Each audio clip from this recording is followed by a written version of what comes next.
நண்பர்களுக்கு வணக்கம். அனைவரும் நலமாக இருப்பீர்கள். திருநெல்வேலி ஜோதிடர் எஸ் மணியன் பேசுகின்றேன். எனது ஜோதிட ஆசானும் எனது தந்தையுமாகிய கோவில்பட்டி திரு கே சங்கரன் பிள்ளை அவர்களையும், ஜோதிட மாமேதை ஜோதிட கலையரசு ஐயா ஆதித்ய குருஜி அவர்களையும் வணங்கி, இப்பொழுது ஆயுளை பற்றிய மேலோட்டமான சில விதிகளை பார்க்கலாம். வாழ்வின் ஒவ்வொரு நிலையை விளக்குவதற்கும் ஏராளமான விதிகள் ஜோதிடத்தில் உள்ளன. பத்திரிகைகளிலோ சமூக ஊடகங்களிலோ ஒரு ஜாதகத்தை விவரித்து அந்த ஜாதகருக்கு ஏன், எதற்கு, எப்படி இது நடந்தது என்று தற்கால ஜோதிடர்கள் எழுதுவதைப் போல முன்னர் வாழ்ந்த ஜோதிட பெரியவர்கள் அவர்களது காலத்தில் கண்ட கேட்ட ஜாதகங்களின்படி நடந்த சம்பவங்களை சுருக்கமாக சுலோகங்களாக பனை ஓலைகளிலும் மற்ற வடிவங்களிலும் பதிந்து வைத்தார்கள். இவைகளே ஜோதிட விதிகளாயின. இந்த விதியினை உருவாக்கிய அல்லது உணர்ந்த ஜோதிடரின் அனுபவத்தையும் ஞானத்தையும் பொறுத்து அந்த விதியின் உண்மைத்தன்மை இருக்கும். விதி சரியாக இருக்கும் பட்சத்தில் அந்த ஜோதிடரின் காலத்திற்கு பிறகும் அது நீடித்திருக்கும். இப்படித்தான் பாரம்பரிய ஜோதிடம் காலங்காலமாக தன்னைத்தானே செதுக்கிக் கொண்டு வளர்ந்து வருகிறது. பாரம்பரிய ஜோதிடத்தை பற்றி சமஸ்கிருதத்தில் மட்டும் லட்சத்திற்கும் மேற்பட்ட சுலோகங்கள் உள்ளதாக ஒரு கணக்கீடு கூறுகிறது. இவைகளில் பெரும்பாலானவை விதிகளை சொல்வது போன்ற தோற்றத்தை கொண்டிருந்தாலும் அவற்றை உற்று நோக்கினால் அக்காலத்தில் வாழ்ந்து மறைந்த யாரோ ஒருவரின் ஜாதக அமைப்பை அந்த சுலோகம் விளக்குவதை கவனிக்க முடியும். அன்றைய காலகட்டத்தில் வாழ்ந்த ஒரு ஜோதிடர் தனது சமகாலத்தில் வாழ்ந்த இன்னொருவரின் வாழ்வில் நடந்த சம்பவத்தின் போது இருந்த கிரகநிலை ஜாதக அமைப்பினை பாடலாக எழுதி வைத்தார். இது போன்றவைகள் அவருக்கு பின்னால் வந்தவர்களால் தொகுக்கப்பட்டு புத்தக வடிவில் ஆயின. அவைகளே பாரம்பரிய ஜோதிட விதிகள் எனப்பட்டன. உண்மையை சொல்லப்போனால் பாடலை அல்லது சுலோகத்தை எழுதிய மூல ஜோதிடர் பார்த்த அந்த ஒரே ஜாதகத்திற்கு மட்டுமேயான கிரகநிலை அது. வேறு எந்த ஒரு நிலையிலும் அந்த விதி இன்னொரு ஜாதகத்திற்கு அப்படியே பொருந்தாது. ஆனால் கால நிலைகளையும் நிகழ் சம்பவங்களையும் தாண்டி ஒரு கிரகத்தின் காரகத்துவத்தையும் ஒரு ராசியின் ஆதிபத்தியத்தையும் இணைத்து ஜோதிட மூல கர்த்தாக்களால் நிறைய விதிகள் சொல்லப்பட்டிருக்கின்றன.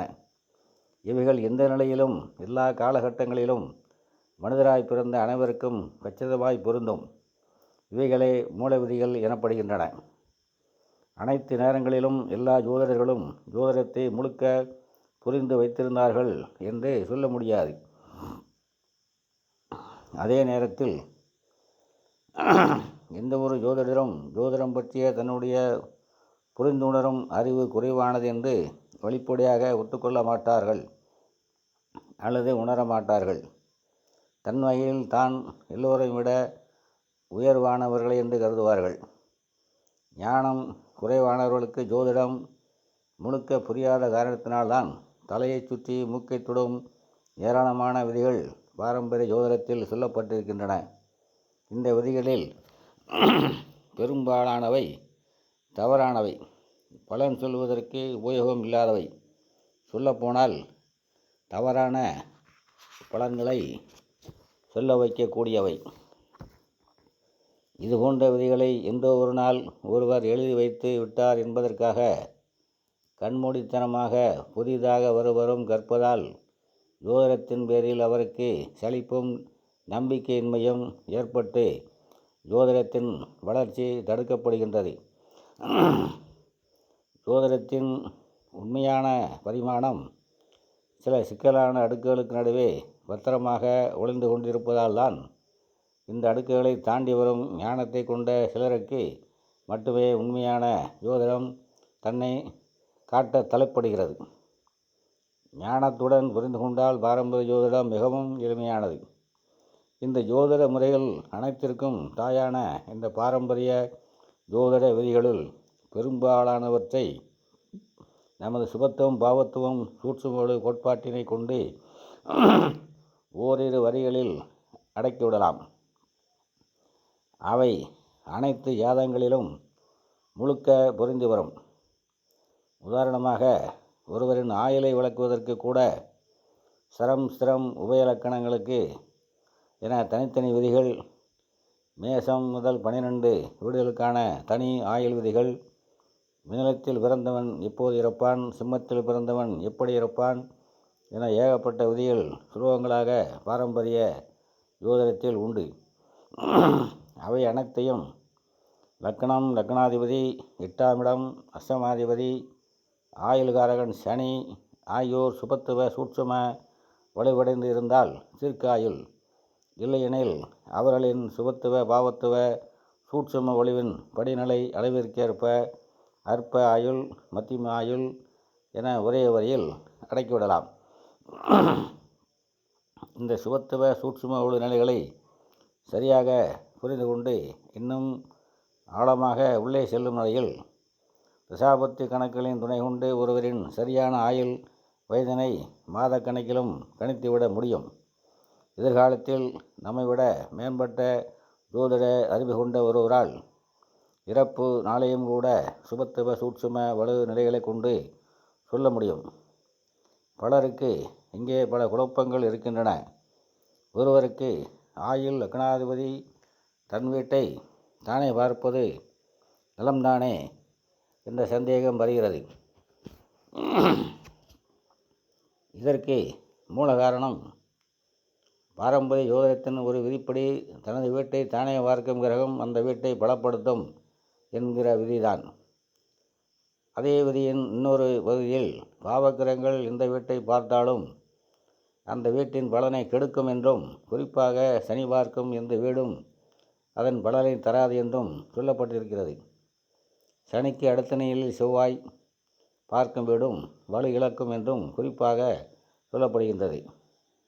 இதில் எந்த விதியை எங்கே எப்படி எடுத்துக்கொள்வது என்பது ஒருவரின் புரிந்து கொள்ளும் திறனை பொறுத்தது. ஒரு மனிதனின் எதிர்காலத்தை கணிக்கக்கூடிய இந்த மாபெரும் கலை எல்லோருக்கும் எல்லா நிலைகளும் புரிந்து கொள்ளக்கூடிய வகையில் 4 4 8 என்கிற மிக சுலபமான கணக்குகளாக இருந்துவிட முடியாது. குறைந்தபட்சம் 6:45 காலரைக்காலையும் அதன்பின் ஒரு 3:30 முக்காலையும் பின்னர் ஒரு அரைக்காலையும் கூட்டி அதனோடு 5:15 மற்றும் ஒரு முழு முக்கால், பாதி முக்கால், ஒரே ஒரு காலினை கழித்து வருவதே 7:15 பாதியால் வகுத்தால் கிடைப்பதே சரியான விடை என்பது போன்ற நுணுக்கமான கணக்குகளாகத்தான் இருக்கும். இந்த முறை எனது தந்தையார் காலத்தில் இருந்தது. அவர்கள் இந்த 4:45 காலரைக்கால் இந்த கணக்குகளெல்லாம் சர்வ சாதாரணமாக போடுவார்கள். நமக்கு இந்த கணக்குகள் எல்லாம் எனக்கு கூட தெரியாது, தெரிய வாய்ப்பில்லை. இப்போ உள்ள தலைமுறைகளுக்கும் இந்த கணக்கு எல்லாம் தெரியறதுக்கு வாய்ப்பு இல்லை என்று கருதுகிறேன்.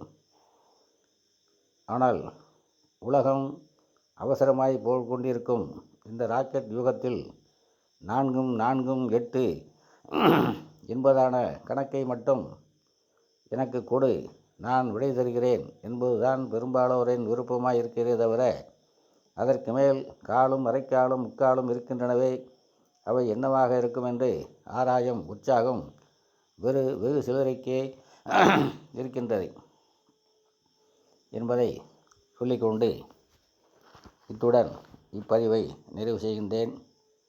மீண்டும் அடுத்த பதிவில் சிறு வயதில், அதாவது 33 வயதில் இருந்த விபத்தில் இருந்த ஒரு வாலிபனின் ஜாதகத்தை உதாரண ஜாதகமாக கொடுத்து அவனுக்கு எதனால் விபத்து மரணம் ஏற்பட்டது என்பது பற்றி ஆராய்ந்து பார்ப்போம். இத்துடன் இப்பதிவை நிறைவு செய்கிறேன். மீண்டும் அடுத்த பதிவில் சந்திப்போம். அனைவரும் நலமாக இருப்பீர்கள். வாழ்க வளமுடன்.